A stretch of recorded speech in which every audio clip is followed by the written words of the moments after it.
Alors on va parler du réveil. Moi j'appelle ça le grand réveil qui vient. C'est marqué là. Utopie ou réalité. Waouh. Alors il y a plusieurs choses qui sont liées au réveil. Et c'est quand nous embrassons ces choses que nous devenons candidats au réveil. Est-ce qu'il y a des candidats au réveil là? Le réveil il est lié à la puissance, on va le voir, à un état d'esprit aussi, à l'unité, oui, à une forme de manifestation du Saint-Esprit aussi, qui veut revenir au milieu de nous, mais qui est difficile parfois à recevoir, surtout pour les esprits légalistes. Alors, tout d'abord, de quel réveil on veut parler? Moi, je crois qu'il y a un grand réveil qui vient sur ce monde et qu'il y a plusieurs points qui vont le caractériser. Déjà, il dépassera par son ampleur tous les réveils précédents. Vous savez, parfois, on veut revivre ce qui était vécu exactement à l'époque des apôtres, mais Dieu, il veut qu'on vive quelque chose de plus. Quand tu commences un feu, il ne peut pas être aussi grand que quand il a pris à toute la forêt. C'est le dernier réveil avant la venue de Christ. Alors, je ne sais pas quelle est la formule à laquelle vous croyez en ce qui concerne le retour de Christ. Mais moi, je crois que Jésus ne vient pas chercher une église raplapla. Il vient chercher une église qui est prête, une église qui est glorieuse, une église qui ne fait pas pitié. Moi, je n'ai pas envie que ma vie fasse pitié. J'ai envie qu'elle donne envie. Je n'ai pas envie que mon couple y fasse pitié. J'ai envie qu'il donne envie. Alléluia. Et à l'apogée de ce réveil, dont Jésus viendra chercher son Église, dans Matthieu 24, 14, il est dit « Cette bonne nouvelle sera prêchée dans le monde entier pour servir de témoignage à toutes les nations. Alors viendra la fin. » Et vous savez, la bonne nouvelle de l'Évangile a toujours été annoncée au cours des âges, mais il est fait allusion ici à une proclamation plus vaste précédant les temps de la fin. Quelqu'un a dit que Dieu il a gardé son meilleur vin pour la fin. Et je vais vous dire que nous, les Français, experts en vin, on n'a pas été laissés de côté dans le plan de Dieu. Acte de 17, nous lisons, dans les derniers jours, dit Dieu, je répandrai de mon esprit sur toute chair. Alors attention aux interprétations littérales, et selon les traductions, ça peut être très nuancé. Dans l'écriture, toute chair, ça signifie un grand nombre de personnes. Ça ne signifie pas tous les gens sur la terre. Parce qu'à l'époque des Actes, il était dit que c'était la confirmation de cette parole, l'Esprit était répandu sur toute chair. Or, toute chair n'a pas reçu la manifestation du Saint-Esprit. Donc c'est une expression pour dire sur un grand nombre de personnes. Et l'onction de ce réveil, moi je dirais, elle porte en lui l'accumulation de tout ce qui a été vécu par les réveils précédents. À chaque réveil, Dieu a donné et mis en évidence une réalité spirituelle qui avait été oubliée, ignorée. Il a remis en place les ministères, alléluia, pour qu'ils apprennent à fonctionner ensemble, le ministère d'apôtres, le ministère de prophètes. À des époques où on connaissait simplement le ministère de pasteur et le ministère d'évangéliste. Et maintenant, il veut nous mener plus loin. Alors, Dieu veut faire des choses dans ces temps plus précises, plus puissantes, plus répandues, je dirais. C'est terminé les ministères vengeurs solitaires. Dieu, il veut que chacun de nous soyons utilisés. Alors, je voulais vous dire que le fait de tenir un micro et d'être dans la lumière ne nous rend pas plus importants que ceux qui sont dans l'ombre. Ce sont simplement des places différentes. Et Dieu ne nous juge pas par rapport à notre titre, il nous juge par rapport à la fidélité que nous manifestons dans ce qu'il nous a confié. Si le gars qui fait ta moquette, là, il a fait à fond, et toi, Dieu t'a demandé d'ouvrir 10 églises, tu en ouvres une seule, le gars, il a été plus fidèle que toi. Et c'est ça le problème aujourd'hui. Les gens, ils veulent être des apôtres, ils veulent être des prophètes, il y en a partout aujourd'hui. C'est Rick Joyner qui disait, quand il y a une foule de chrétiens, là, tu jettes une pierre, tu es presque sûr d'attraper un apôtre. Ils sont partout. Pourquoi? Parce que lorsque Dieu fait quelque chose, le diable, de suite, il essaie de semer la confusion. Et ce qui se passe, c'est que nous, on a tendance après à jeter le bébé avec l'eau du bain. On remet en question la vérité même, alors qu'il faut séparer ce qui est précieux de ce qui est vil, ceux qui sont vraiment appelés et de ceux qui sont des frimeurs. Et il y en a beaucoup aujourd'hui. Donc, je vais vous dire une chose, peut-être qui va choquer les prophètes de malheur. Ce sont des temps de prospérité pour l'Église qui sont devant de nous. Prospérité spirituelle, prospérité dans les finances. D'ailleurs, afin de pouvoir mener à bien la charge que Dieu nous donne, c'est de préparer l'épouse. C'est pas toute l'Église qui vient chercher. Il vient chercher l'épouse. Ouais, et une robe, ça coûte cher. Hop, prendre mariée. Alors, quelqu'un va vite te poser la question, est-ce que ça veut dire qu'il n'y aura pas de persécution? Si, loin de là. Quand on prêche ce genre de message, ça ne veut pas dire qu'on veut dire qu'il n'y aura pas de persécution, ok? Il y aura des persécutions, on voit que les ténèbres remplissent de plus en plus la terre. Je crois aussi qu'il y a un jugement qui vient sur l'Église. Et on ne veut absolument pas ignorer ces choses. Mais moi, je vais vous dire une chose, les persécutions seront englouties dans la victoire. C'est pas mal, hein? C'est de moi. Au même point que les serpents des magiciens... Toi, attention. Au même point que les serpents des magiciens qui se sont manifestés et se sont opposés à la puissance de Dieu ont été engloutis par le serpent de Moïse. Oui, il y a des ténèbres, mais ces ténèbres vont être englouties par toute une partie de l'Église, pas toute l'Église, qui s'appelle l'épouse. Alléluia.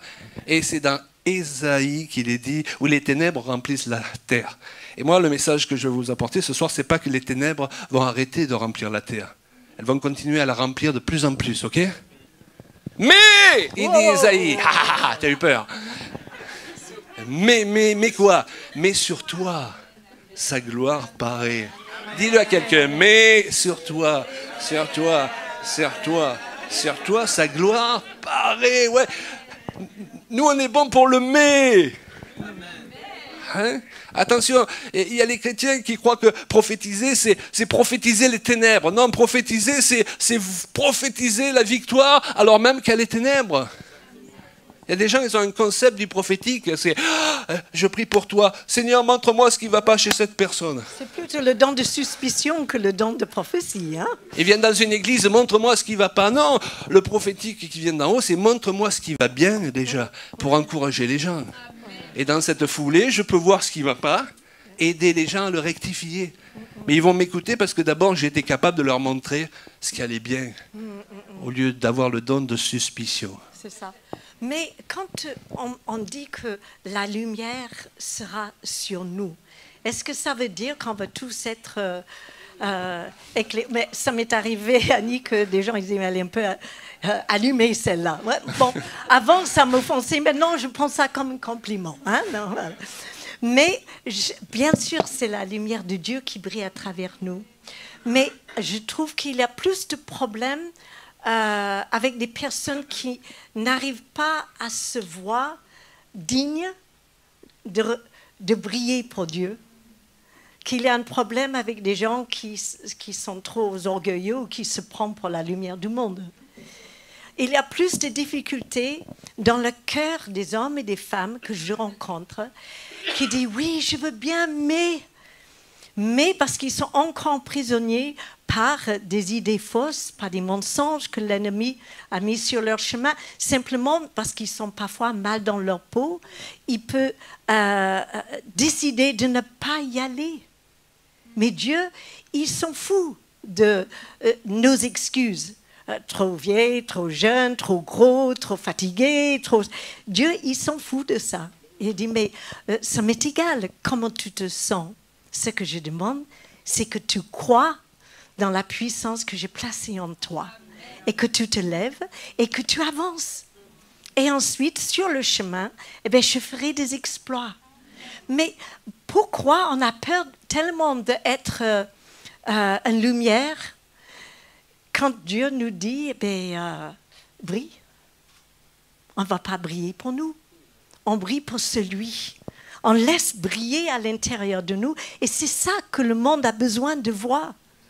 Il n'a pas besoin autant des versets bibliques, même si je connais plein qui pourraient leur faire du bien. Mais la première chose, de les attirer vers le Seigneur, c'est d'être vous-même une lumière. Dieu, il va éclairer notre chemin, mais déjà, il éclaire notre intérieur. En Éphésiens, il dit, je prie afin que Dieu vous fortifie dans votre être intérieur, en sorte que Christ habite dans vos cœurs par la foi. Alors pour cela, il ne faut pas qu'on se sous-estime. Amen. Mais on était tous choisis, mis à part. Il n'y a pas juste quelques-uns qui sont extraordinaires, nous sommes tous extraordinaires. Certains un peu moins extraordinaires que d'autres, certains jours en tout cas. Dans Éphésiens 2:10, il est dit que nous sommes son ouvrage, ayant été créés pour de bonnes œuvres que Dieu a préparées d'avance. Ça me plaît, ça. N'est-ce pas? Le mot ouvrage, là, en grec, il signifie poème et œuvre d'art. Monsieur, dame, vous êtes Tu es une œuvre d'art. Moi aussi. magnifique Christian. Alors pour certains, Tu es c'est encore de magnifique. l'art abstrait, n'est-ce Quelle pas? œuvre. C'est Ah peut-être oui, du Picasso. un peu de Vous avez Picasso, besoin ouais, de c'est ça. découvrir vraiment votre vocation. On C'est est dans en route, l'impressionnisme ok. pour le moment. Mais avec le temps, ça va prendre forme et ça va avoir beaucoup de valeur. Mais la première personne qui doit changer de façon de voir les choses, ce n'est pas les autres sur nous, c'est nous sur nous. Parce que nous sommes notre premier ennemi. Ça, vous l'avez déjà entendu. Mais combien c'est vrai. C'est vrai pour nous tous. Il n'y a pas un seul qui n'a pas passé par des moments de doute ou des moments de remise en question. Et heureusement, on devrait se remettre régulièrement en question. Mais on ne devrait pas s'analyser à un tel point où on n'avance plus. Et le Seigneur, il nous appelle et dit, mais alors, et toi? Oui, non, mais je me prépare. Oui, mais ça fait 50 ans qu'on se prépare. Je crois que le réveil a sonné il y a déjà 30 ans pour toi. Mais heureusement, par la grâce de Dieu, il nous aide à racheter le temps. Alléluia. Le temps perdu, on peut accélérer les choses. Il suffit d'y croire. Pas simplement en Dieu, mais aussi de croire dans cette lumière qui est déjà en vous et en vous-même. Parce que Dieu, il croit beaucoup plus en vous que peut-être vous croyez en vous. C'est un temps d'accélération. Vous avez vu que le diable, il accélère. Ouais. Et vous croyez que Dieu, il va être de reste là, que Dieu, il est derrière, complètement dépassé? C'est un temps d'accélération aussi pour les enfants de Dieu. Il y a des choses dans le passé qui ont pris 20 ans qui vont prendre 2 ans. Des choses qui ont pris 2 ans qui vont prendre 2 mois. Des choses qui ont pris 2 mois qui vont prendre 2 jours. Des choses qui ont pris 2 jours qui vont prendre 2 heures. C'est vrai. Tous les hommes de Dieu, ayant reçu des révélations des plus sérieuses concernant les temps de la fin, ont vu ce grand réveil qui se répandait avant la venue de Jésus. Alors je vais vous en citer quelques-uns, on est d'accord? On y va. Toujours difficile quand les gens disent non, on n'est pas d'accord. Rick Joyner dit au sujet de la moisson, à partir de maintenant jusqu'à la fin, plus de personnes viendront à la connaissance de Jésus qu'il n'y en a eu depuis la Pentecôte à ce jour. Avant la fin, chaque village dans chaque nation aura entendu prêcher le message de l'Évangile. Ce qui est possible seulement aujourd'hui avec Internet. Nous vivons une époque où ça peut s'accomplir. L'ampleur de ce qui vient, il dit, ne peut être comparée à quoi que ce soit dans le passé. On l'a dit tout à l'heure. L'ensemble de l'univers même va être secoué par ce qui va se passer. Waouh!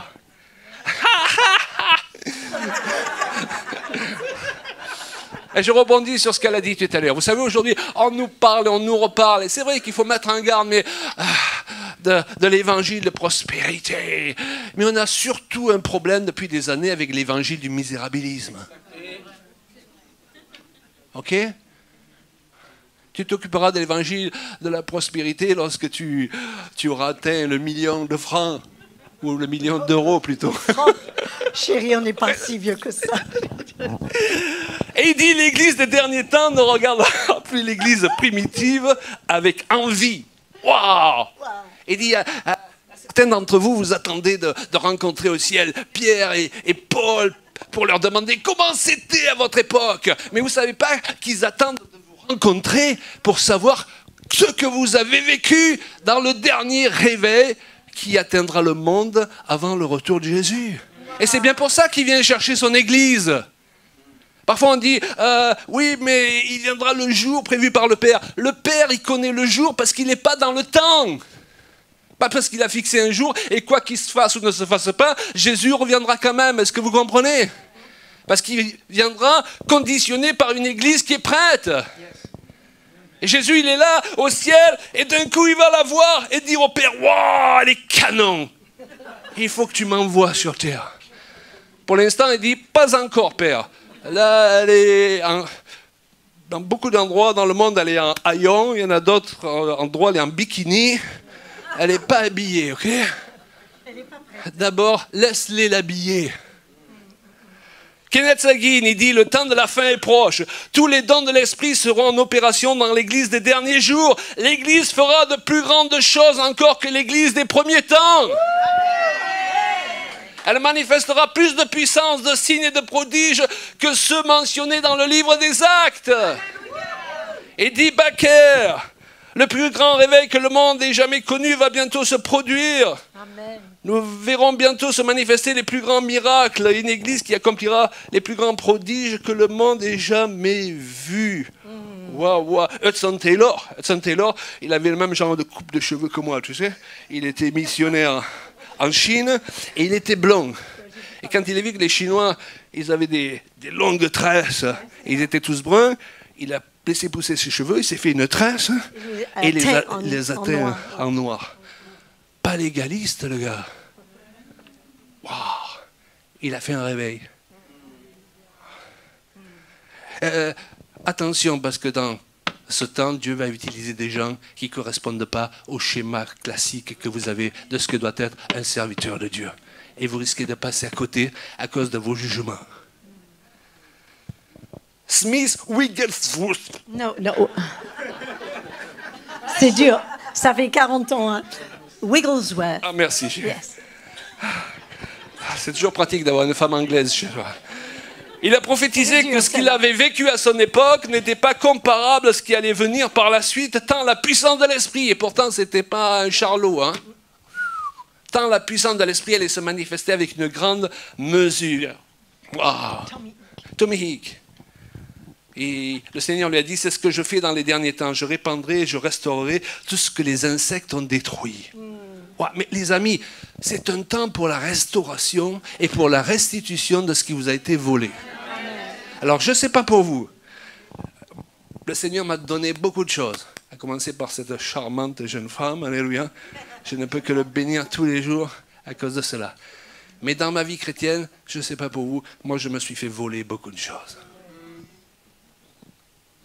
Et je n'ai pas l'intention de mourir sans les avoir récupérés. Et c'est un temps pour que les anges ils aillent à droite et à gauche pour récupérer ce qu'on vous a volé. Et quand on vole quelque chose, selon la loi de Dieu, on doit le rendre 7 fois. Ok? Donc il faut qu'ils élèvent des hommes et des femmes. C'est ce qu'il est dit aussi dans Ésaïe. Il n'y a personne qui se lève pour dire « restitue ». Le problème, ce n'est pas Dieu qui ne veut pas que ça nous soit restitué, c'est qu'il n'y a personne qui se lève pour dire « hé, maintenant j'ai une autorité ». Et ce qui se passe, c'est que l'autorité seule, elle est limitée, notre autorité seule. On a besoin de travailler avec d'autres personnes pour qu'il y ait une démultiplication d'onction. C'est pourquoi, si vous êtes marié, je vous encourage à fonctionner avec votre conjoint. Alors, vous n'êtes pas obligé de fonctionner comme nous, prêcher ensemble, ça c'est notre appel. N'essayez pas de copier, mais fonctionnez avec votre conjoint. Parce que 1 en chasse 1000, 2 n'en chasse pas 2000 comme le voudrait une certaine logique, 2 en chasse 10 000. Il y a démultiplication d'onction. Ouais. Alléluia. Oui, j'aimerais dire aussi, c'est que les meilleures recettes, ce sont celles qui sont uniques. Et votre mariage, votre façon de fonctionner, c'est unique. Et la personne avec qui vous allez travailler ou vivre avec, ou dans un mariage, les deux, vous êtes un binôme. Et Dieu vous avait placé l'un à côté de l'autre pour être complémentaires, plus que d'être semblables. Parce que semblable, c'est facile. Mais alors, quand on est très différent, on est... Ouais. Et Dieu, il n'aime pas les photocopies. Oui, c'est ça. Il aime les originaux. Mais votre recette sera la meilleure. Et c'est la même chose, pas simplement pour les couples, mais aussi pour toute amitié et toute œuvre pour le Seigneur dans une église. S'il place à côté de vous des hommes et des femmes pour travailler avec, ne cherchez pas juste des gens qui croient exactement pareil, mais cherchez des personnes qui sont un peu différentes, parce qu'ensemble, vous allez pouvoir couvrir davantage des domaines de travail. Ensemble, vous allez pouvoir s'emboîter les uns dans les autres, et vous êtes là pour promouvoir les capacités dans l'autre, pas de montrer que vous savez mieux faire. On n'est pas là pour absorber l'autre dans notre identité. On est là pour couvrir l'autre dans les domaines où il est faible, et l'autre, il est là pour nous couvrir dans le domaine où on est faible. Okay? Une couverture spirituelle, c'est une couverture de père et de mère. Ce n'est pas une couverture de manipulateur. Vous voyez la différence? Et le père, eh bien, il libère les enfants. Alléluia, il les aide. Il veille de loin. Il ne s'ingère pas dans ses affaires, mais il veille de loin. Nous, on a pas mal de jeunes couples comme ça. On veille de loin. Wow. C'est la bienveillance. Et quand il faut être là, on est là. J'aimerais, Claude, dire à ce moment quelque chose que j'ai reçu il y a c'était 2021. En fait, on écrivait. Tu es sûr que c'est de Dieu? Comment? Tu es sûr que c'est de Dieu? Oui, voilà. Je suis sûre. Je peux y aller quand même. Hein. J'attends confirmation, bien sûr, mais il semble que je vais vous expliquer hein, comment j'ai eu la confirmation. On a l'habitude à la fin de l'année de préparer un petit message pour se préparer. Alors, en 2021, j'ai eu un concert. Je ne savais pas cela à l'époque. Mais, gloire à Dieu, c'est derrière moi. Alléluia. Il y a des choses qui poussent et il y a des choses qui meurent. Il faut faire vivre ce qui est de Dieu et débarrasser de ce qui n'est pas. Amen. Et le Seigneur nous a donné une autorité sur notre corps. Mais on a quand même besoin de sa grâce. Amen. Alors, c'était la fin de l'année, en mois de décembre, et j'ai prié, j'ai senti que j'avais reçu quelque chose de la part de Dieu. Et c'était une image. Et dans cette image, dans cette vision, on peut dire, je voyais une terre brûlée. Je ne sais pas si vous êtes déjà allé à l'île de la Réunion, mais c'est très volcanique. Et je me trouvais sur une terre qui était totalement brûlée. Mais comme le pain quand elle sort du toaster, quand tu l'oublies dedans. Voilà. Non, mais c'est... Voilà. Chacun parle avec les images qu'il a. En tout cas, et je regardais, je disais, ah, Dieu, ce paysage, qu'est-ce qu'on va faire avec? Est-ce que c'est l'avenir? Est-ce que c'est ce qui va nous attendre, l'Église et le reste? Que de souffrance, de désolation, que la mort. Et le Seigneur m'a dit, mets-toi à genoux. Donc, alors, je me suis mis à genoux. C'est plus facile de descendre pour remonter, mais enfin. Et je me suis mis à genoux et j'ai regardé de près cette terrain volcanique. Et entre les rochers, j'observais des tout petits pousses qui commençaient de pousser. Vous savez, cette herbe fraîche-là, elles sont presque jaunes, et ça pousse juste dans quelques endroits. Et le Seigneur, il a dit, regarde de près, parce que je suis en train de préparer une génération suivante qui va être des serviteurs et des servantes de Dieu pour les réveils qui viennent. Et je dis, waouh, mais alors je fais quoi avec ça? Et il m'a dit, mais à ton âge, non, il m'a dit, mais j'ai besoin, un jardin, un potager, même un gazon ne peut pas pousser si on ne prend pas soin. Elle se fait étouffer par des mauvaises herbes et toutes les sécheresses ou trop d'eau, etc. Et le Seigneur m'a vraiment montré comment on doit tous prendre notre place dans l'Église aujourd'hui pour ces jeunes gens. Alors, c'est vrai que c'était déjà le Covid. Mais ce qu'il m'a dit, c'est que pendant ces moments d'enfermement, ça va être très difficile pour certains, plus facile pour d'autres, et pour certains sauvatrices.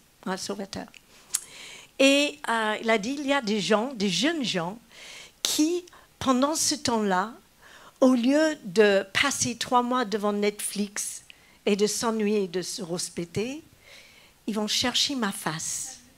Ils vont prendre le temps de s'interroger aux questions essentielles de la vie. Qui suis-je? Ma vie vaut quoi? Dans ce contexte-là, et si, qu'est-ce que je vaux? Est-ce que Dieu existe? Et Dieu, si tu es là, parle-moi. Et je vais répondre à beaucoup de ces jeunes gens. Et ils vont changer leur perspective, oui. Mais le mot, c'était, ils vont changer leur projet de vie pour devenir serviteurs et servantes de Dieu. Oh, alors, donc, j'étais tout content parce que moi, j'avais cette conviction que Dieu m'avait parlé. Mais il faut confirmation, hein? Donc, non, ce n'était pas près de mon mari, en fait. J'ai mentionné ça à ma fille Elisa, qui était enceinte. On a eu 2 petites filles en 2021. Et j'ai dit, Elisa, voilà, j'ai reçu ça. Elle dit, maman, mais elle allait accoucher le mois de mars. On ne savait pas encore ce que ça allait être. Elle a dit, mais maman, on sait que c'est une petite fille. Et est-ce que tu sais quel nom on l'a donné? Je dis, non, tu ne m'as pas dit. Elle dit, on a choisi le nom Chloé. Et une des définitions de le nom Chloé, c'est petite pouce. Petite pouce. Ah ben vous pouvez penser ce que vous voulez, mais pour moi, c'était la confirmation que j'avais besoin, que j'avais vu juste. Et j'aimerais vous exhorter, chacun de vous, peu importe votre âge, on peut louer Dieu parce qu'on est vivant aujourd'hui. Parce qu'il y a 1 siècle, 2 siècles, l'Église était dans une ténèbre profonde. Aujourd'hui, il y a des choses, il y a des extrêmes qui s'écartent. La lumière et le ténèbre deviennent de plus en plus visibles. On n'est plus dans le gris là. On commence vraiment à remarquer, reconnaître des choses. Et c'est essentiel qu'on trouve notre place. Et je crois, quand je vois des jeunes gens aujourd'hui, qu'ils ont même âge de commencer à servir Dieu, et je dis gloire à Dieu. Parce que plusieurs, je les interroge maintenant. D'un coup, ça m'intéresse encore plus. Et souvent, ils disent, mais nous, on a marre, on ne va plus jouer aux guerres des clochers. On n'a pas envie d'avoir des églises fermées et peur de l'extérieur en disant, dehors, c'est le monde. Et chez nous, vite, fermez-les, on va louer Dieu toute seule. Non, ils sont là avec des idées, des façons pour changer leur quartier, changer leur ville, changer des choses. Ils sont sur les terrains et moi, ça m'encourage beaucoup. Donc, non, pas tout est noir. Le Seigneur était en train de travailler. Amen. Et il est en train de préparer, pas simplement eux, mais nous aussi, qui se sont peut-être découragés en chemin ou peut-être endormis même. Et c'est un appel de réveil. Et moi, je veux répondre à cet réveil. Amen. C'est un temps pour réveiller les visions endormies. Exactement. C'est un temps pour redonner du courage à ceux qui sont découragés. Hein? Et lorsqu'on était dans les Cévennes l'année passée, on était orateur dans un séminaire, et il y avait la présentation de plusieurs personnes qui rentraient dans le ministère. Et à un moment donné, j'ai entendu une voix derrière moi, c'était la voix du Saint-Esprit qui m'a dit « Dis à tous ces hommes-là de ne pas laisser leurs femmes derrière. » Ah, ça, c'est bien. Il y a une parole de Dieu. Il y a une parole de Dieu pour les hommes qui veulent servir. Ne laissez pas votre femme derrière. Parce que les femmes vont représenter une grande armée dans le réveil qui vient. C'est prophétisé dans les psaumes. Alléluia. Et il y a toute une culture évangélique où souvent l'homme il est mis en évidence et la femme elle suit comme un petit chien. Et ce temps il est révolu. Amen. Et je crois que c'est important que je partage cette parole parce que c'est indissociable du réveil qui vient. Notre monde, il est en train d'entrer, tu l'as dit, dans une période de paradoxe. Et c'est vrai que les ténèbres sont en train de se répandre, on l'a dit. Mais de notre côté, la lumière est en train de se répandre aussi et va briller de plus en plus. Hey, est-ce qu'on va avoir notre regard sur les ténèbres, parler des ténèbres, prophétiser les ténèbres, voir des démons partout? Ou on veut parler la lumière, glorifier Jésus-Christ. Amen. Selon sur quoi vous aurez les yeux, ça peut vous coûter le réveil. J'aime bien Malachie 3,18. Et vous verrez de nouveau la différence entre un juste et un méchant, entre celui qui sert Dieu et celui qui ne le sert pas. Aïe, aïe, aïe. Mais c'est vrai, aujourd'hui, souvent, on ne voit pas la différence. Les gens ils viennent dans nos églises et ils disent « Pourquoi vous voulez qu'on vienne et qu'on reste? Vous avez les mêmes problèmes que nous. » Vous avez autant de divorces que nous, vous avez autant de gens dépressifs que nous, vous avez autant de gens fauchés que nous. les gens ne voient, et ne le prenez pas mal. Si vous rentrez dans cette catégorie, j'en ai fait partie pendant longtemps. Ok, donc c'est pas un jugement, c'est juste pour vous dire, il faut que ça change. Il faut qu'on passe à autre chose. L'apôtre Paul, il dit, nous sommes une lettre écrite. Il faut que les gens puissent lire en nous. Alléluia. Avant même qu'on leur parle, il faut qu'ils puissent voir qu'il y a une différence. Wow. Il nous faut discerner les temps dans lesquels nous sommes entrés et savoir à quoi nous attendre, d'ailleurs, comme à quoi ne pas nous attendre. Les ténèbres se lèvent sur le monde, mais la lumière se lève sur l'Église, du moins la partie qui veut bien rentrer dans cette lumière. Et nous entrons dans des temps où les ténèbres et la lumière vont s'affronter comme jamais sur cette terre. Et à l'apogée de ce grand réveil, Christ viendra chercher son Église. Et alors seulement les ténèbres se répandront pleinement sur toute la terre. Et parfois, on confond toute la chronologie des temps de la fin. Ok ? Et on parle d'une époque où Jésus a dit « Est-ce que je trouverai encore la foi lorsque je viendrai ?» Et on place ça juste avant le retour de Jésus, alors que ça correspond exactement au contraire. Le retour de Jésus, ce n'est pas un petit troupeau. Vous connaissez des prophéties sur le petit troupeau qui est donné le dimanche matin dans des tas d'églises. Ne crains pas, petit troupeau. Il n'en a rien à cirer d'un petit troupeau, le Seigneur. Il veut un gros troupeau. Est-ce que vous comprenez? Il y en a assez du petit troupeau, des élites. Ah, vous êtes tous des élites. Maintenant, est-ce que vous allez rentrer dans votre identité d'élite? Amen? Vous savez, parfois les gens vous disent « Ah mais moi j'ai un appel spécial. » En général, il veut dire supérieur aux autres. Alors je leur réponds en général « Ouais, mais on a tous un appel spécial. On a tous un appel extraordinaire. » Alléluia. Mais est-ce qu'on va rentrer dans cet appel extraordinaire? On va passer notre vie en passant à côté. Mais le chemin est ouvert. La Bible dit « Cours dans la carrière qui nous est ouverte. » On va essayer de communiquer un peu cette envie de se remettre en route si vous avez été freiné par des choses ou des épreuves. Parce que Dieu n'a pas changé d'appel ni changé de promesses. Ses promesses sont oui et amen. Et il a l'intention de les terminer pendant notre vivant. Alors, voilà, on espère vous avoir mis l'eau à la bouche en vous parlant de ce grand réveil qui vient, en partageant les visions d'hommes et de femmes de Dieu sérieux. Maintenant, ça peut être une douche froide, ce que je vous ai dit tout à l'heure. Pour moi, ce n'est pas l'instant, là. C'est l'instant pour une réforme qui va engendrer un réveil. Vous savez, le mot repentance, il signifie changer de mentalité. Dieu, il ne veut pas donner un réveil à des gens qui vont enfermer les nouveaux convertis entre quatre murs. C'est pas ça la vision de l'Église. Et la vision du succès, ce n'est pas le nombre de personnes que tu as réussi à enfermer entre quatre murs. C'est le nombre de personnes que tu as réussi à influencer pendant ta vie. Et donc, il n'y a rien de grave à avoir une petite église. S'il est passé des milliers de personnes que tu as influencées et qui sont dans le monde maintenant, ça vaut mieux qu'une grande église, méga church de 5000 personnes, où c'est tous des bébés spirituels, c'est une grande garderie, quoi. Et dans une garderie, qu'est-ce qu'ils font les gens? Ou les enfants? Ils se battent à coups de biberon. Et le diable, les coups de biberon sur la tête, ça lui fait pas peur. Est-ce que vous comprenez? Ce qui lui fait peur, c'est des gens qui manient l'épée de l'esprit. Ok?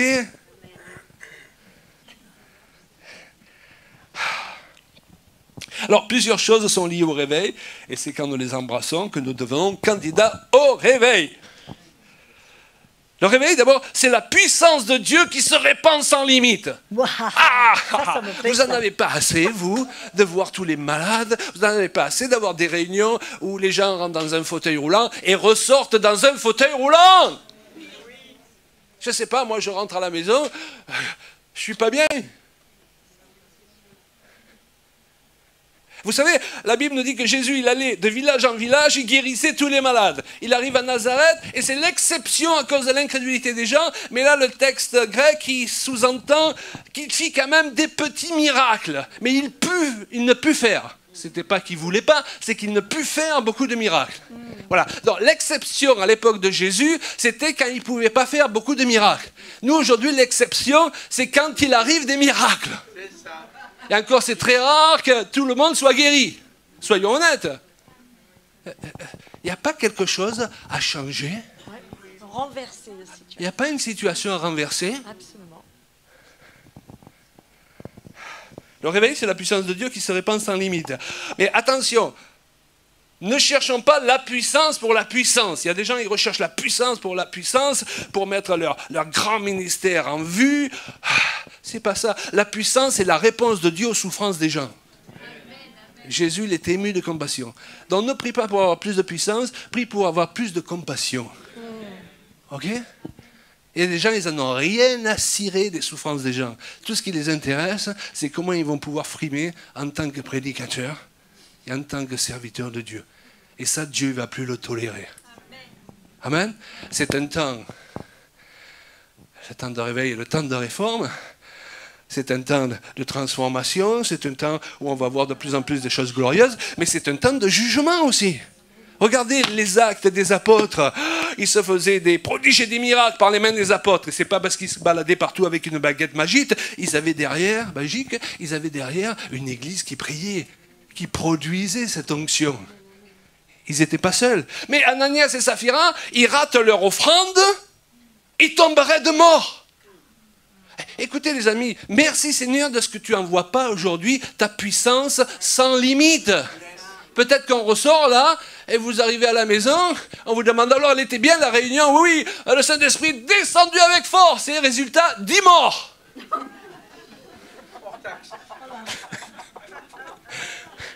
Non, mais je suis sérieux.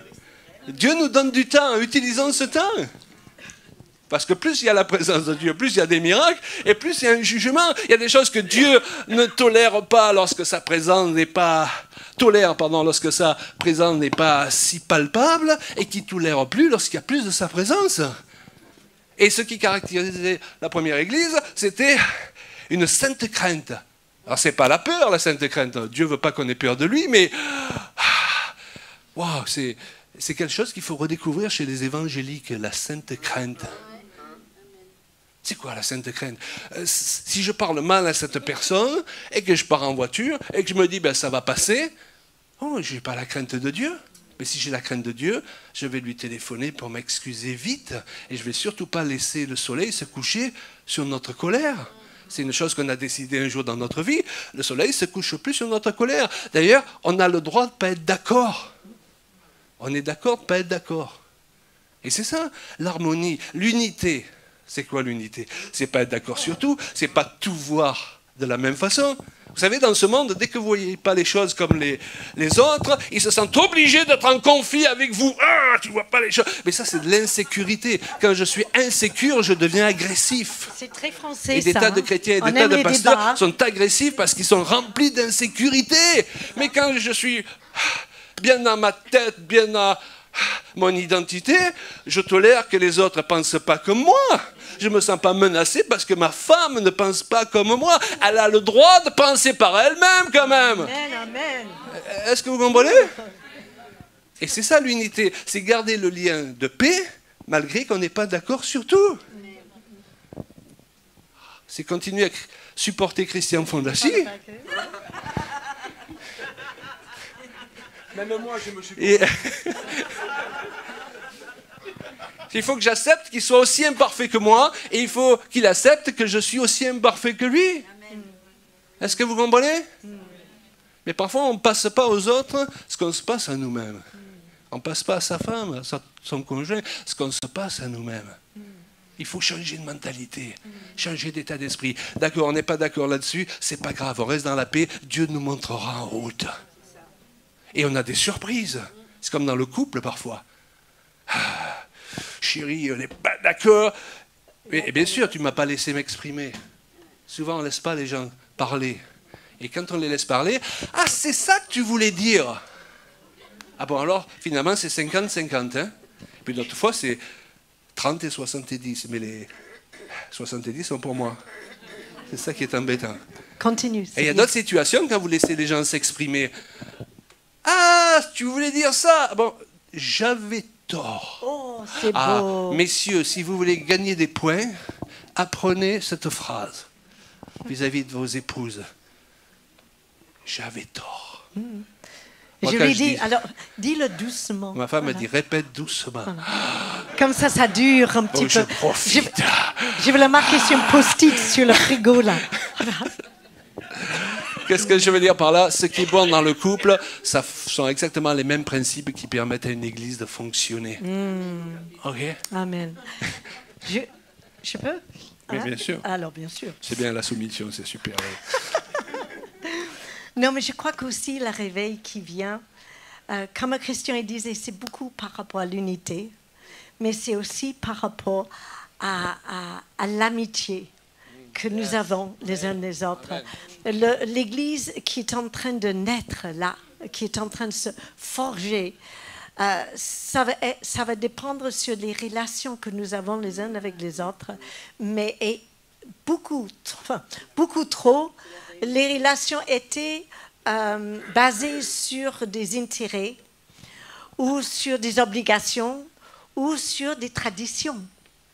Mais aujourd'hui, le Seigneur, il veut qu'on entre dans une nouvelle vérité, une nouvelle lumière, où ça va être de construire des amitiés de confiance, même avec des personnes qui ne nous ressemblent pas. Parce qu'on peut être pas d'accord sur certaines choses, mais sur le fondement. Là-bas, il y a un frère. Là-bas, il y a une église. On ne le fait pas du tout comme ça. Ce n'est pas notre style de musique. L'accordéon, ce n'est pas notre truc. Mais, alléluia, ils aiment le Seigneur. Et il y aura un jour où on aura besoin de savoir à qui on peut avoir confiance. Un peu comme à l'époque de Deuxième Guerre mondiale, quand il y avait... comment dire, la résistance qui était secrète. Et pour cela, il faut qu'on ait une ouverture et un changement de perspective. De ne pas juger les autres sur des choses qui sont secondaires ou pas vraiment importantes. C'est des goûts, des couleurs. Dieu, il a tellement de facettes. Il est comme un joyau, comme un arc-en-ciel. Et tout dépend sous quel angle on va le regarder. Il est toujours aussi glorieux, mais c'est différent. Et nous sommes comme cela. On est une armée arc-en-ciel, on peut dire comme ça, remplie de personnes qui ne se ressemblent pas, mais qui arrivent à marcher de même pas. Pas parce qu'on s'y force de le faire, mais parce qu'on a décidé d'être soumis les uns les autres. Et on va trouver une cadence qui va marcher pour chaque groupe, pour chaque église, avec une couleur différente. Et cette amitié que Dieu il attend de nous, c'est des amitiés qui sont parfois plus fortes que les relations de famille. Est-ce que je peux dire ça sans... Hein? Plus fort que, soi-disant, des amis d'enfance. Ça va être des amitiés parfois peu probables, mais Dieu, il va révéler qui est l'autre dans son royaume. Et on va connecter. Et on va être complémentaires. J'ai marqué sur mes petits... C'est des amitiés, c'est des églises qui vont comprendre. Plus que nous, on est le meilleur ici. Le réveil va sortir de chez nous parce que le Seigneur nous a dit. C'est fou, toutes les églises que vous rencontrez, ils ont tous reçu que le réveil il allait démarrer par eux, quoi. Mais en fait, Dieu il nous demande de pas simplement changer de perspective, mais de mettre le grand écran. Tu sais, sur mon téléphone, j'ai le panoramique. Et quand je prends le panoramique du corps de Christ, je vois des choses extraordinaires que je ne peux pas voir si je prends une simple photo. Et on est obligé de changer notre regard envers les uns et les autres. Dieu nous a accordé une grande grâce avec mon mari, c'est de voyager. Et on visite beaucoup d'églises qui sont très différentes. Le week-end passé, on était à Strasbourg dans une église luthérienne. Notre foire, on est dans une église hyper charismatique, très waouh. Donc, on aime tout. Mais le Seigneur nous révèle que ses enfants sont en formation. et que c'est le temps de sortir de l'immaturité et de relever le défi d'entrer dans une maturité et d'assumer notre rôle en tant qu'enfant de Dieu. Et il y a notre... Je finis. C'est très bon. Encore 2 minutes. Il m'a montré aussi il y a quelques mois. Vous jugez, hein, ne prenez pas juste ce que je dis comme ça, mais il m'a dit, Julia, je vais te montrer que j'ai des enfants partout. Des enfants comme des trésors cachés. Eh bien, j'ai des enfants cachés. Certains, ils ne savent même pas l'appel qui est sur leur vie. Et beaucoup sont isolés et ils n'ont pas d'église, ils n'ont pas d'attache, parce que le monde les a fait croire qu'ils ont besoin de plus rien ni personne. Et que juste Dieu et moi, ça me suffit. J'ai rencontré une dame comme ça il n'y a pas longtemps. Elle dit non, je ne vais nulle part. J'étais déçue, ça ne va pas. J'ai ma Bible, j'ai mon Dieu, ça me suffit, merci. Mais ce n'est pas comme ça que l'épouse du Christ va s'abbellir. Mais c'est vraiment avec notre façon de regarder multiculturelle, différent, avec des atouts, des capacités, des façons. On a parlé, Claude, il aime beaucoup écrire. Il a vraiment le don des mots. J'ai beaucoup de mots, mais je n'ai pas autant de dons que pour le mettre en papier, mais je sais parler. Mais par contre, je suis très créatif, j'aime danser, pour ceux qui me connaissaient, j'ai du mal à me tenir en place, mais ça vous avez remarqué. Voilà. Mais moi j'aime parler de Dieu autrement, mais de révéler qui il est, à travers les couleurs, le mouvement, l'expression. Dieu, il veut qu'on assume qui on est, qui nous a créés. Et nos tares, quand on était critiqué en tant qu'enfant, eh bien, ces tares ne sont pas des tares, c'est des atouts. Si on sait les prendre, les embrasser, les accepter, et ensuite de faire valoir pour le royaume de Dieu. C'est ça ce qui est extraordinaire avec Dieu, cette différence. Donc, cette nouvelle réforme, c'est un moment de préparation, d'entrer dans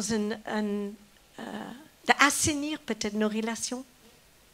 Assainir nos relations. Assainir nos relations. C'est bon ça. Vas-y, c'est tout. Oui, je suis toujours triste de voir que, à cause justement parfois des relations qu'on a dans le ministère, les années passant, on perd l'amitié avec les gens. Je crois que c'est un exploit qu'on a réussi tous les deux, c'est de garder l'amitié. L'autre jour, on mangeait ensemble et on rigolait comme des gamins, rigoler, comme si on s'était quittés la veille. Et je crois que c'est important, elle a parlé d'amitié. Vous savez, qu'est-ce qu'on va expliquer au monde si on n'est pas capable de le vivre nous-mêmes? Quelles leçons on va leur donner quand c'est parfois le monde qui nous donne des leçons? Moi, je crois à l'Église qui doit être en avant, qui ne doit pas être en arrière. Okay? À l'époque de Michael McPherson, par exemple, eh bien, elle était à Los Angeles et elle était très créative, un peu comme toi. Et donc, par exemple, si elle prêchait sur Jonas, elle faisait construire une grosse baleine, elle se mettait assise dans la bouche de la baleine. Et les studios d'Hollywood venaient chercher des idées dans son église. Ça, c'est l'église qui est devant. C'est pas l'église qui fait peine, ça. Amen. C'est eux qui aidaient les pauvres pendant la crise énorme qu'il y a eu dans cette période. Et nous, parfois, on est toujours en retard. Le monde, il fait avant nous ce qui doit être fait, alors que c'est à nous d'être à la pointe. Alléluia. Et Dieu veut renverser cette situation. Alors, la puissance, je le disais, c'est dangereux de vouloir la puissance pour la puissance. Pourquoi? Parce que la puissance de l'onction, lorsqu'elle grandit, peut vous détruire. L'onction, ce qui ressemble le plus à l'onction, c'est l'électricité. Grâce à l'électricité, on peut parler dans le micro, on peut avoir la lumière. Ok, mais si je mets les deux doigts dans la prise, je vais m'illuminer. Ça va être ma dernière réunion, mais je serai parti en beauté, ok? Avec feu d'artifice et tout. Est-ce que vous comprenez? Et beaucoup de gens, ils sont pas stoppés juste par Satan dans le ministère. Ils sont stoppés par l'onction même qui est sur leur vie. et qui les détruit. Parce que l'onction sans l'humilité, elle va te détruire. Ok? Donc il y a des choses qu'il faut réaliser. C'est pour ça que le réveil, c'est un état d'esprit aussi. C'est un état d'esprit de service. Et on parle, on ne va pas être long, on parle de ministère, alléluia. Mais ministère, ça signifie service. Donc si on a un ministère, c'est pour servir. On est des serviteurs de Dieu et des serviteurs des autres. Et beaucoup de gens aujourd'hui dans le ministère, ils sont là pour être servis par les autres. D'ailleurs, la même origine du mot ministère, c'est ce qui a donné minus. Parce que c'est la même origine. Mais dans notre langage français, minus, ça a une connotation négative. Mais au départ, ça n'a pas une connotation négative. Ça veut dire moins, petit. Okay? Ça signifie que si tu as un ministère, tu as un minustère. C'est-à-dire que tu te fais petit pour mieux servir les autres. Vous avez un ministère ou vous avez un minustère? C'est la même chose en réalité. Un grand ministère. Ok? Et ça tombe bien parce que Dieu, il élève ce qui est abaissé. Il abaisse ce qui est élevé. Amen. Donc, on recherche un réveil, mais on veut l'état d'esprit. Et mon désir, on va juste prier. On va faire une prière générale. C'est que vous repartiez en saisissant l'esprit du réveil. Ok? Que cette nuit, là, dans votre lit, ça bouge, ça bouge. Vous allez me dire, oui, mais il n'y a pas eu d'appel, on ne m'a pas imposé les mains, mais demain, il y aura la prière. Ce soir, on ne fait pas ça. Il y a assez de paroles, là. Vous Il croyez faut pas? saisir. C'est ce que le Seigneur m'a dit un jour. Chez les évangéliques, si on n'a pas notre appel, on n'est pas content. Hein? Et parfois, il y a des gens, ils sont sur la chaise, là, ils n'écoutent rien à ce que tu dis. Dès que tu dis appel, appel.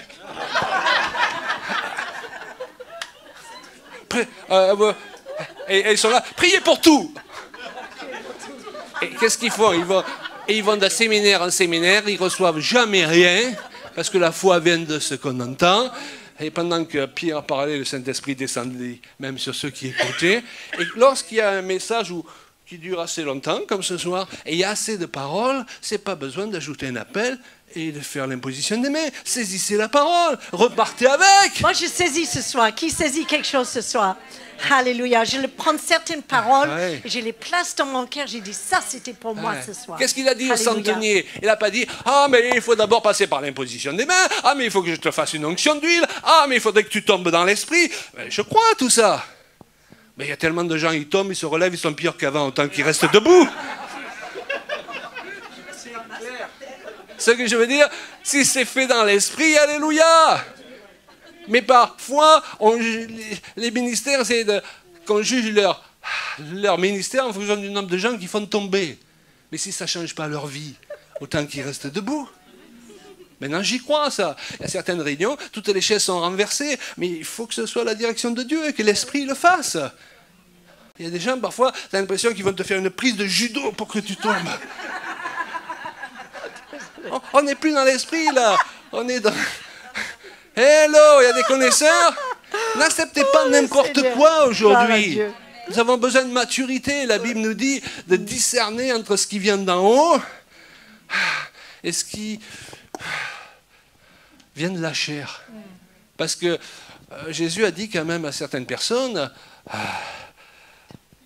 qui se tiendront devant lui, je ne vous connais pas, alors que ces personnes lui diront, n'avons-nous pas chassé des démons, n'avons-nous pas fait des miracles, prophétisé? Il ne parle pas des gens qui pratiquent l'occultisme, il parle des gens que Dieu a oints. Il y a une différence entre être oint et appelé et le caractère que tu dois développer. Il y a l'appel que Dieu place sur ta vie pour pratiquer des œuvres vis-à-vis du ministère, et puis il y a l'œuvre que Dieu veut faire en toi. Et beaucoup de gens qui misent tout sur l'appel ne laissent pas Dieu travailler leur caractère. Donc même leurs femmes ne les supportent plus, même leurs enfants ne les supportent plus. Donc il y a quelque chose qui ne va pas. Et c'est un temps pour rectifier tout ça. Merci Seigneur de ce que tu n'envoies pas le réveil. La puissance ce soir, dans toute sa mesure. On veut rester vivant. Alléluia. Alléluia. Assez longtemps pour comprendre. On veut que CFM ait encore quelques membres la semaine prochaine. Alléluia. Mais le Seigneur, il est en train de faire quelque chose. Il est en train de nous placer sur cet chéquier pour que chacun soit à la bonne place, pour que lui, il peut bouger. Alléluia. Et il va y avoir des épreuves devant nous, mais certaines épreuves que nos alliances, parfois, des églises ou nos raisonnements ne tiendront pas, mais l'amitié tiendra. Alléluia. Il va y avoir des moments où ça va être la confusion, mais parce qu'on connaît le Seigneur, on connaît sa voix, on ne sera pas, comment dirais-je, on ne sera pas trompé par l'ennemi. On aura ce discernement parce qu'on va accepter d'entrer dans les œuvres que Dieu a préparées pour chacun de nous, mais avec joie. Et il faut que chacun puisse comprendre simplement aussi, c'est quel est notre message. On n'est pas tous appelés de faire les mêmes choses, de dire les mêmes choses. Certains, ils ont une capacité de faire, de rassembler. D'autres, ils ont la capacité d'écouter. Certains, ils ont un message de unité, d'amour, et d'autres, ils ont un message de secouer et de faire agir. Donc, il ne faut pas tout faire et tout dire, mais Dieu, qu'est-ce que tu veux pour moi? Quel est mon don? Quel est mon mandat, mission? Qui dit mieux?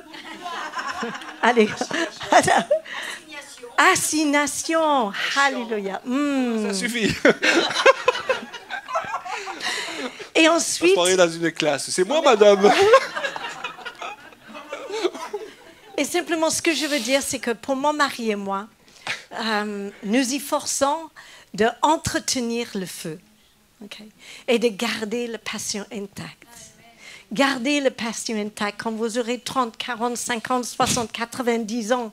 Alléluia. Trouvez une manière pour que vous preniez toujours plaisir pour servir Dieu. Parce que si vous êtes bien dans qui vous êtes en lui, il va pouvoir vous utiliser et vous serez un outil puissant dans les temps qui viennent. Quel que soit votre âge et vos capacités. Il n'est jamais trop tard. Amen. Donc, Amen. jamais trop tard. Ne laissez pas le diable vous souffler. C'est trop tard. Tu as raté. On a tous raté beaucoup de choses dans notre vie. On a tous raté Dieu de nombreuses fois. Mais là, il y a quelque chose qui est devant nous, qui nous attend. Et on veut sauter dedans avec les deux pieds. Alléluia. Et pour terminer, le réveil, c'est aussi une forme de manifestation du Saint-Esprit. La Bible nous dit que Dieu peut se manifester dans le silence, il peut se manifester dans le bruit. Alléluia. Et alors, il y a les adeptes du silence et il y a les adeptes du bruit. En réalité, il ne faut pas limiter le Seigneur. Tu es dans la désobéissance quand tu essayes de faire du bruit alors que l'Esprit veut nous amener dans le silence. Et tu es dans la désobéissance quand tu veux être dans le silence alors que l'Esprit veut nous amener dans le bruit. C'est ça la désobéissance. C'est pas faire du bruit ou être dans le silence. C'est ne pas suivre le mouvement de l'Esprit. Et à chaque réunion, Dieu peut nous montrer quelque chose de différent. Mais le jour de la Pentecôte, qu'est-ce qui s'est passé? Il y a un vent violent qui est arrivé. Waouh! Oh, excuse-moi. Ah non, je ne m'excuse pas. Un vent violent. Donc, c'était pas une brise. Hein. C'était un vent violent. Un vent violent, qu'est-ce qu'il fait? Ok, ça va. Je sais, quand il y a un vent violent dans le jardin, on se lève le lendemain et tous les fauteuils sont renversés. Ouais, le chapiteau aussi partait. C'était pas une brise. Ok? Après, il y a un feu. Wow, un feu. Je me rappelle à Madagascar, on priait pour certaines personnes et un pasteur, il est parti en courant et il était en feu. Ben, il a fait tout le tour du quartier et il revenait sous l'onction et il y avait une fontaine. Et il se mettait de l'eau dessus et il repartait faire le tour du quartier et il attendait que le feu arrête. Parce que nous, on a l'impression, quand on lit le livre des Actes, sans les nuances, des nuances de traduction, que c'était des petites flammettes de feu qui étaient sur la tête de chacun, qui s'est posé. Mais l'idée du texte, c'est qu'ils étaient envahis par le feu. Ils étaient en feu, les gars. Amen. Il faut être ouvert à ça. Parce qu'il y a des choses que Dieu ne va pas manifester si on n'est pas ouvert à ces choses-là. Si on rentre dans les critiqueurs de Toronto et autres à cause des excès. Mais vous aurez toujours des excès. Et si à cause des excès, vous empêchez la vérité de se manifester, c'est le même Smith Wigglesworth qui disait... qui disait, il vaut mieux un feu un peu fou qui prend parfois au rideau que pas de feu du tout. On Et les était en pasteurs, feu, parfois, hein, ils tu te voudraient rappelles? une église parfaite. Tu n'auras jamais une église parfaite. L'église, ce n'est pas le but en soi. C'est un support pour faire avancer le royaume de Dieu. Amen, Le but, ce n'est pas d'avoir une église parfaite. Tu n'auras jamais une église parfaite. D'ailleurs, à partir du moment où tu es dedans, elle ne l'est pas. C'est juste un support. On en a fait une idole de l'église. Ah, mon objectif dans la vie, c'est d'avoir une grande église, c'est de réussir l'église. Non, c'est juste un support, l'église. C'est le royaume de Dieu qu'il faut faire avancer. Peu importe si elle explose 10 fois, si chaque fois il se passe quelque chose de bon, c'est pas si grave que ça. Après, à rebondir, ce dont on a besoin, c'est de bons pompiers pour éteindre les feux. Est-ce que vous comprenez? Il y a le feu de l'esprit, alléluia. Il y a les visions, les songes. Vos jeunes gens auront des visions, vos vieillards auront des songes. Alors ça va pour nous. Hein? Ouais. Non, oui, on a eu des visions, ça va. Et on termine. Lorsqu'on était à l'île de la Réunion, il y a quelque temps, j'étais en train de prêcher comme ça. Et à un moment donné, et ça m'arrive très rarement, j'ai vu, dans l'allée, j'ai vu 5 anges. Il y avait l'ange en chef, tu pourrais dire aujourd'hui. C'était tellement précis que je peux vous dire qu'ils étaient blonds, avaient les cheveux coiffés en arrière. Je ne sais pas pourquoi, mais c'est juste pour vous dire que la vision était précise. Et, tiens-moi le micro. Oui. Il y avait cet ange qui marchait devant les autres, qui avait une certaine autorité, et les autres, ils portaient des manteaux, comme ça, sur leurs mains. Et pendant que je parlais, je voyais que les anges se dirigeaient vers certaines personnes, ils faisaient un échange de manteaux. Les gens qui croyaient à la parole qui était annoncée, certains, l'ange, il changeait un manteau de dépression contre un manteau d'une nouvelle onction. Pour un autre, c'était un manteau peut-être d'incrédulité qu'il laissait tomber, et l'ange lui donnait un autre manteau. Et là, j'ai entendu la voix du Saint-Esprit qui m'a dit, quand tu prêches sur ces choses-là, il y a des échanges de manteaux qui se passent pendant ce temps. Donc prenez au sérieux ces réunions. On aime bien mettre de l'humour avec mon épouse pour une raison bien précise, on ne veut pas que les gens se sentent jugés. On veut rire ensemble. On rit de nous-mêmes aussi. Alléluia. C'est important. Mais c'est sérieux ce qui se passe. Il y a un monde angélique. Et l'idée, c'est que vous ne ressortiez pas les mêmes de cette réunion. Il y en a assez des réunions sans le « et » qui suit. Il envoie sa parole « et ». Ah oui, j'ai pas eu mon imposition des mains. Mais ce soir, il n'y a pas besoin d'imposition des mains. Il n'y a pas besoin d'onction d'huile. Hein? Jésus lui a dit vis-à-vis du centenier, ouais, j'ai pas vu autant de foi chez cet homme-là. Il a juste saisi la parole. Il a dit, te déplace même pas, Seigneur. Est-ce qui veut saisir la parole? Allez, peut-être il y a un manteau pour vous.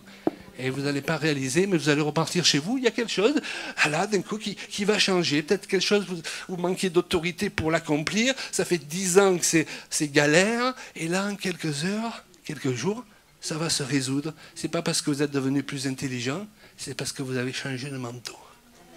Est-ce qu'on peut lever nos mains? Alléluia. Et on terminera avec un chant. Alléluia. Voilà. Prenez Dieu au sérieux, les amis. Allez, on n'est pas là pour Claude et Julia ce soir. On est là pour le Seigneur. On a tous besoin de changer de manteau régulièrement. Ok? Peut-être s'il y a un manteau que vous portez depuis un bon moment, il commence à être lourd. Il était bon hier, il était de Dieu hier, mais aujourd'hui, il est devenu trop lourd. Il y a des échecs qui se sont greffés sur ce manteau, des déceptions, de l'amertume, et il est devenu lourd, et Dieu, il veut le changer. Toi, tu essaies de le nettoyer, là, depuis une parole pour quelqu'un, qui essaie de le nettoyer depuis des mois, et Dieu le voit, et Dieu l'apprécie, il ne te condamne pas, mais il veut juste te dire ce soir, on ne va rien nettoyer, on va changer, on va passer à quelque chose de neuf. C'est un temps pour des manteaux neufs, alléluia. C'est un temps pour ne pas laisser la voix de l'adversaire nous dire toi tu es trop ceci, tu es trop cela, tu as trop fait d'erreurs, toi tu es... Ah non, Dieu il dit candidat pour le réveil. Candidat pour le réveil, c'est nous qui déclarons, qui décidons. C'est pas le diable qui décide pour nous. C'est pas les autres qui décident pour nous. C'est nous qui décidons pour nous-mêmes. C'est nous qui décidons si on reçoit une prophétie. C'est pas quelqu'un qui nous dit Dieu m'a parlé, donc tu le prends, que ça te plaise ou pas. C'est nous qui décidons. Nous avons une autorité. Et c'est nous qui décidons de changer le manteau. Et nous refusons l'accusation. Il y a un peuple que Dieu veut encourager. Et si plusieurs ici, vous êtes venus, vous êtes accusés dans votre entourage, vous êtes accusés. Nous brisons le pouvoir de l'accusation. Dans vos pensées, vous êtes accusés. Nous brisons le pouvoir de l'accusation au nom de Jésus-Christ. Et dites-lui au Seigneur, voilà, je suis là, revais-moi. Revais-moi. Ce que tu as à me donner, je le prends ce soir. Seigneur, je ne cherche pas mon mérite, je le prends par la foi. On va tous prier en langue. Allez. Il est là, l'appel, il est là. Alléluia. Oh, on saisit la parole. On refuse de repartir sans une parole de Dieu pour nous.